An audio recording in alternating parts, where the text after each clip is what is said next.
Bismillahirrahmanirrahim. Kemudian Bapak Ibu yang dirahmati Allah Subhanahu wa taala, ya. Jadi tahan menderita itu termasuk dari sabar, ya. Jadi tahan menderita, misalnya orang sakit, ya. Kemudian dia ini bisa bertahan, ya, dalam sakitnya itu untuk tidak mengeluh, tidak mengumpat dan sebagainya, sabar, dia bisa menerima. Itu termasuk bagian dari kesabaran dan itu berat, ya.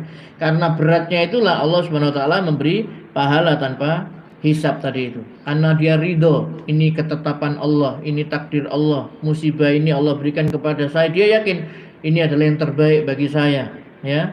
Menurut Allah Subhanahu wa taala, Allah akan menggugurkan dosa-dosa saya, Allah akan berikan saya pahala yang beriman. Maka dia sabar, dia ridho, ya. Bahkan dia bersyukur kepada Allah Subhanahu wa taala. Alhamdulillah, terima kasih ya Allah, ya.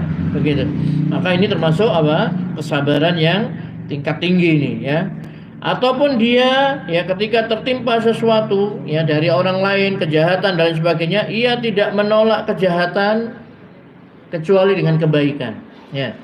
Menolak kejahatan bukan dengan kejahatan yang sama, tapi ditolak dengan kebaikan. Dia tidak akan membalas demi kepentingan diri dan pribadinya selama hal itu berada di jalan Allah dan untuk mencari ridha Allah, ya.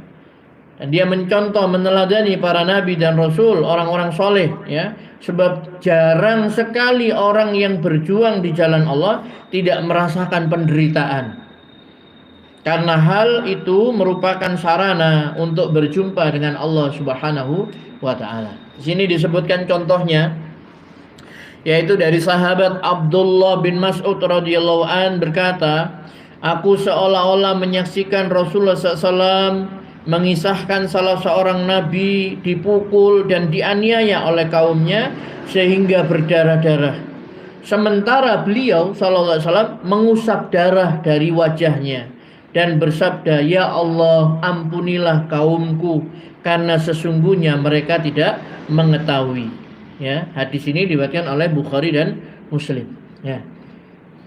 Ini ketika Nabi sallallahu alaihi wasallam berdakwah ke Taif, mau mengajak mereka untuk beribadah hanya kepada Allah, meninggalkan berbagai macam bentuk peribadatan kepada selain Allah, ya. Mengajak manusia untuk bertauhid, meninggalkan kesyirikan. Didustakan, diolok-olok, dicemooh, dilempar batu, diusir, ya, sampai Nabi Shallallahu Alaihi Wasallam itu bercucuran darah, ya, bercucuran darah.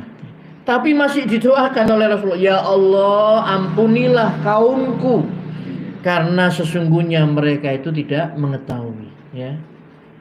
Allahumma gfir liqaumi fa innahum la ya'lamun. Ampuni kaumku ya Allah, sesungguhnya mereka itu tidak mengetahui, ya. Malah didoakan supaya dari keturunannya itu nanti ada orang-orang yang beriman dan dikabulkan oleh Allah Subhanahu wa taala. Tapi ini kesabaran tingkat tinggi. Masa ndik bisa didustakan, ya toh? Kemudian dilempari batu berdarah-darah masih mendoakan, ya Allah, ampunilah si fulan, ya, karena dia tidak tahu, ya. Berat ini, ya, kesabaran tingkat tinggi, ya. Dan itu boleh kalau bisa dilakukan, bagus, ya. Itu istilahnya itu meneladani kesabaran para nabi. Kalau yang disakiti hanya dirinya loh, ya. Yang disakiti hanya dirinya. Tapi nabi itu kalau yang disakiti itu, ya, masalah agama, ya, masalah hak-hak kaum muslimin dan lain sebagainya, maka Rasulullah SAW itu marah, ya, begitu. Tapi kalau dirinya tidak apa-apa, Rasulullah SAW itu pemaaf, ya. Nah, kita itu terbalik kadang-kadang, ya. Bukan kadang-kadang, sering. Kalau diri kita yang dihina, kita marah, ya. Tapi kalau misalkan agama atau Rasulullah SAW yang dihina dan sebagainya, kita kadang-kadang dingin, tidak ada kemarahan. Terbalik, Pak, ya. Kalau agama dihina, Rasulullah SAW dicela, itu kita marah, ya. Kalau hanya kita yang dihina, itu sabar, ya. Rasulullah SAW itu dikatakan kahin, ya, dukun, ya, sahir, tukang sihir, tukang santet, ya. Nabi dikatakan apa? Syairun majnun, penyair gila dan lain sebagainya, ya. Tapi Nabi SAW ya tenang aja, tidak apa-apa. Dikatakan ini itu dan lain sebagainya. Dikatakan seperti itu supaya apa? Supaya orang itu tidak mau mendengarkan ucapan Nabi, karena Nabi itu tukang sihir, dukun, penyair gila. Padahal yang disampaikan oleh Rasulullah SAW itu adalah kebenaran. Ya, itu cara mereka untuk menjauhkan manusia dari Rasulullah Shallallahu Alaihi Wasallam. Ya, begitu. Tapi Nabi SAW terus sabar. Pernah Nabi dilempar dengan kotoran onta, dijiret dengan sorban yang sudah dipilin itu, mau diancam dibunuh, Rasulullah SAW memaafkan. Pokoknya kalau menyakiti pribadi beliau, Rasulullah memaafkan. Tapi ingat, ketika ada seorang Yahudi di Madinah yang perjanjiannya harus hidup damai, berdampingan bersama kaum muslimin, dia ini mengganggu wanita muslimah, menarik jilbabnya sehingga terbuka auratnya, ya, wanita itu kelihatan rambutnya dan sebagainya. Dia berteriak-teriak minta tolong. Kemudian ada seorang pemuda Ansar yang mendengar itu, kemudian dipukul orang itu tadi, Yahudi tadi itu. Kemudian dia manggil teman-temannya, terjadilah pengeroyokan. Maka kemudian Rasulullah SAW mendengar berita itu, ya, langsung mengambil tindakan tegas. Orang-orang Yahudi diusir dari Madinah, ya. Jadi kalau masalah agama itu sensitif memang, ya. Tapi kalau hanya dirinya yang disakiti, maka beliau bersabar, ya, begitu. Baik, Bapak Ibu yang dirahmati Allah Subhanahu Wa Taala, ini satu gambaran, ya, di antara bentuk-bentuk penderitaan yang pernah dialami oleh Rasulullah Shallallahu Alaihi Wasallam, ya. Bentuk yang lainnya juga pernah dialami oleh beliau ketika beliau membagi-bagikan harta rampasan perang. Kalau perang menang kan dapat ghanimah, harta rampasan. Itu sama Nabi dibagi. Pada saat itu ada seorang Badui, Arab Badui yang berkata, aku tidak setuju dengan cara pembagian itu, menurut cara yang ditentukan oleh Allah. Apa yang dikatakan oleh orang itu sampailah kepada Rasulullah SAW. Lalu beliau bersabda, semoga Allah merahmati saudaraku Musa alaihissalam. Ia lebih menderita dari ini, tetapi ia pun mampu bersabar. Hadis riwayat Bukhari dan Muslim. Itu ketika Nabi dicela, tidak setuju dengan apa yang dilakukan oleh Nabi membagi-bagi rampasan perang itu, kan menyakitkan itu, ya. Tapi Nabi malah mengatakan apa? Semoga Allah merahmati saudaraku Musa, dia lebih menderita daripada ini, tetapi ia mampu bersabar, ya, gitu. Ada juga kisah, ya, bagaimana seorang sahabat namanya Khabbab bin Ard, ya, Khabbab bin Al-Ard berkata, kami pernah mengadu kepada Rasulullah SAW ketika beliau sedang berbaring di bawah naungan Ka'bah dengan berbantalkan selimutnya. Kami katakan kepada beliau, apakah Anda tidak memohon pertolongan dan mendoakan buat kami, ya.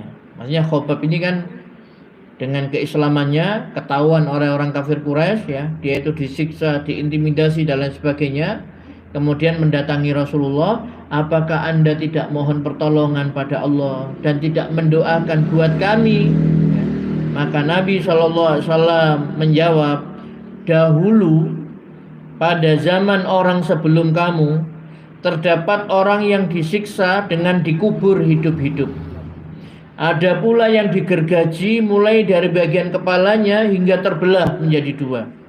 Ada yang disisir dengan sisir yang terbuat dari besi sehingga mengenai daging dan tulang mereka. Namun ini semua tidak bisa menghalangi mereka untuk tetap berpegang kepada agama Allah, ya. Hadis ini diriwayatkan oleh Bukhari, ya. Jadi ketika sahabat ini merasa, ya, tidak kuat, menderita, diintimidasi dan sebagainya, sampai lapor kepada Nabi, ya, kenapa Anda tidak berdoa, mohon pertolongan kepada Allah, apakah Anda tidak mendoakan kami? Lalu diingatkan sama Nabi, dulu itu ada orang, ya, sebelum kalian itu disiksa dengan dikubur hidup-hidup. Ada juga yang digergaji sampai terbelah menjadi dua. Ada juga yang disisir dengan sisir dari besi sehingga mengenai daging dan tulang mereka. Ya, jadi ditunjukkan siksaan-siksaan yang lebih berat daripada apa yang mereka alami, ya. Tapi semua itu tidak bisa menghalangi mereka untuk tetap berpegang pada agama Allah, ya. Begitu, ya. Dalam lanjutannya itu Rasulullah SAW bersumpah demi Allah bahwasanya agama ini nanti akan dimenangkan oleh Allah SWT, ya. Sehingga nanti akan ada seorang wanita, ya, yang berjalan, ya, seorang diri, ya, dari satu negeri kemana gitu ya, dari Yaman kemana begitu ya, tidak takut gangguan, aman. Ketika Islam itu sudah berjaya, aman semuanya ya, seperti itu. Baik. Allah Subhanahu wa taala juga mengisahkan kepada kita tentang kehidupan para rasul dan menceritakan apa yang mereka katakan ketika mereka harus memikul beban-beban penderitaan. Jadi para rasul itu banyak sekali mendapat ujian-ujian yang sangat berat, banyak sekali penderitaan yang harus mereka pikul, ya. Dan diabadikan oleh Allah Subhanahu wa taala perkataan mereka itu, ya. Wa ma lana alla natawakkala 'alallahi wa qad hadana subulana wa lanasbiranna 'ala ma adaitumuna wa 'alallahi falyatawakkalul mutawakkilun. Mengapa kami tidak bertawakal kepada Allah padahal Dia telah menunjukkan jalan kepada kami, dan kami sungguh-sungguh akan bersabar terhadap gangguan-gangguan yang kamu lakukan kepada kami, dan hanya kepada Allah saja orang-orang yang bertawakal itu berserah diri, ya. Jadi mereka bertekad akan tawakal kepada Allah Subhanahu wa taala, ya. Kenapa kami tidak tawakal kepada Allah, berserah diri kepada Allah Subhanahu wa taala, ya? Padahal Allah telah menunjukkan jalan kepada kami. Maka kami sungguh-sungguh kami akan sabar terhadap gangguan-gangguan yang kamu lakukan. Ya. Wah, kalau para nabi itu tidak sabar, Pak, ya dakwah itu tidak akan menyebar kemana-mana, ya. Kalau misalkan nabi itu kan pernah diludahi, pernah dilempar kotoran, lek nggak sabar mungkin tidak sampai porong sini mungkin agama ini. Ya, mau berdakwah dilempar balik pulang puri begitu ya. Jadi dai tidak boleh purian, ya. Jadi dihina, dicela, dibilang begini begitu dan lain sebagainya. Tidak apa-apa, pokoknya dia tidak melakukan itu gitu loh, ya. Kan begitu ya. Rasulullah SAW dituduh tukang sihir, tidak masalah. Yang penting Rasulullah SAW itu bukan tukang sihir. Rasulullah dituduh dukun dan lain sebagainya, dia bukan dukun, ya. Tuduhan itu kan bebas, mereka sakarpe gitu ya, terserah mereka mau dituduh tukang sihir, penyair gila, Rasulullah SAW tidak peduli. Yang penting Rasulullah SAW tidak seperti yang mereka katakan, ya. Itu ironisnya kalau orang hanya mendengar informasi kemudian dia terima, akhirnya tidak mau kepada Rasulullah SAW. Kenapa? Dari ini tukang sihir, dari ini dukun deh itu, ya. Katanya dia ini penyair gila, jangan deket-deket nanti terpengaruh. Ya sudah. Kalau dia tidak melihat sendiri, ya, bagaimana Rasulullah SAW itu, apa yang disampaikan, dia tidak mau dengar, tidak mau memahami, ya sudah, dia akan menjauh, ya, tidak akan berguna peringatan-peringatan. Gitu. Tapi kalau misalkan dia itu cross check, maksudnya Rasulullah itu tukang sihir, dilihat bagaimana dia yang disampaikan apa majelisnya, dipikirkan, direnungkan, dia akan mendapat hidayah. Tapi kalau belum dia sudah tidak mau kepada Rasulullah SAW karena tadi berita, ya, tutup telingamu kalau Muhammad itu menyampaikan ayat-ayat itu sihir, nanti kamu terpengaruh, ya. Nah, seperti itu.